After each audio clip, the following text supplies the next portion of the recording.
Bonjour,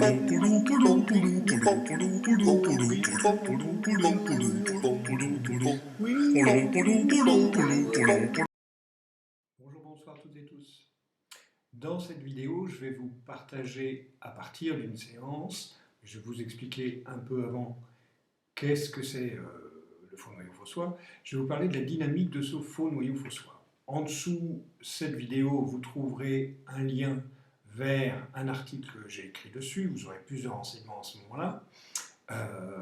Donc voilà, je vous invite à aller le lire. Mais brièvement, pour faire une vidéo courte, le faux noyau phosphore, le faux noyau, c'est une explication, une croyance motrice, inconsciente, que la biologie, que le cerveau va formater au cours soit de notre vie intra-utérine, soit de notre enfance primaire, qui va être une idée sur soi-même au regard d'un malaise dans des expériences de séparation. Ok. Alors ça peut être je suis pas capable, ça peut être je suis inexistant, ça peut être je suis incompétent, ça peut être il y a quelque chose qui cloche avec moi, ça peut être je suis pas digne d'amour, ça peut être je suis rien, ça marche avec je suis inexistant, ça peut être je suis imparfait, et je vais prendre cet exemple-là. Voilà. Et bien comprendre qu'à ce moment-là, à partir du moment où il y a cette croyance en soi, dans sa biologie, dans sa biochimie, qui agit, qui est moteur, qui va créer d'une certaine manière notre vie, il faut la compenser, parce qu'on ne peut pas vivre avec je suis incapable. D'accord? Ou alors c'est une manière de se protéger, quand c'est conscient. Et donc il va falloir le compenser par, il faut que je montre que je suis capable, il faut que je montre que j'existe, que je suis digne d'amour, que je suis parfait, d'accord? Ça va être le faux noyau, ça va être le faux soi. Et le faux soi va être un compensateur qui va tenter d'oublier le moteur. Mais qu'est-ce qui fonctionne? C'est le moteur. Alors, dans la dynamique de survie, cette dynamique est intéressante. Pourquoi? Parce qu'elle nous pousse à aller chercher à l'extérieur. Donc dans l'incarnation, on a affaire à l'environnement et il faut faire avec les autres, la vie et le monde. D'accord? Pas une mince affaire. Il y a des dangers autour. Maintenant, allez voir ce que j'appelle la structure de survie dans mes articles, allez voir les 5 propositions pour éclairer votre vie, et je parle de cette structure de survie de long en large, vous aurez des informations par rapport à ça. Et allez sur le site lapratiquedelinstant.fr.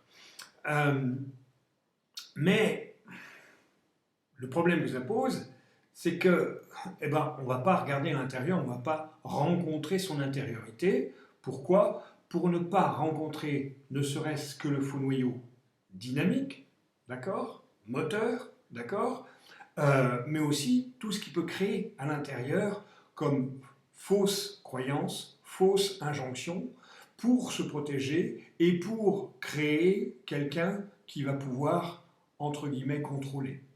D'accord? Donc voilà. Je fais une séance à quelqu'un l'autre jour qui, pour moi, alors c'est très difficile de savoir si c'est réellement celui-là, parce que le vivant est complexe, et il peut y avoir plusieurs faux noyaux faux soi qui se mélangent, mais qui fonctionne au moins en partie dans cette dynamique, je suis imparfaite. Alors bien sûr, cette personne ne va pas reconnaître je suis imparfaite. Ce qu'elle reconnaît et ce qui la met en mouvement, c'est il faut que je fasse ça pour montrer que je suis parfaite. Il faut que j'apprenne tout ça, il faut absolument que je le sache, parce que si je ne le sais pas, je ne vais pas être acceptée par les autres, parce que je ne vais pas être parfaite. Alors, elle dilapide son énergie, par exemple. Cette personne va faire en sorte de tout retenir, de tout bien faire, mais elle n'est jamais satisfaite. Pourquoi? Parce que le moteur, c'est « je suis imparfait ». Comprenez-vous un petit peu ce qui se passe? Alors comment on s'en sort de cela? Une des techniques que j'emploie qui s'appelle la psychologie quantique propose, et elle a raison, c'est très judicieux, avant de sortir de quoi que ce soit, veuille d'abord la voir. Ça veut dire quoi? Ça veut dire, regarde à l'intérieur, rencontre ce qui porte cette dynamique. Rencontre, par exemple, pour ce que je suis en train de vous parler, le faux noyau. Ose entendre toutes les chaînes associatives qu'il y a avec. Et laisse-les passer. Et regarde, remets en question ça. Pas seulement intellectuellement. Pourquoi? C'est dans la chair, c'est dans la biochimie, c'est dans les neurotransmetteurs aussi, c'est dans le conditionnement. Et en voyant combien on fonctionne dedans, il y a quelque chose petit à petit qui peut s'ouvrir et s'abandonner à la conscience. C'est pour ça que je dis que l'ego, vous voyez, faut soit ça appartient à l'ego, l'ego est une très bonne façon pour arriver à la conscience. C'est un pont de la conscience. Voilà, si vous avez des questions, n'hésitez pas, je vous répondrai au mieux.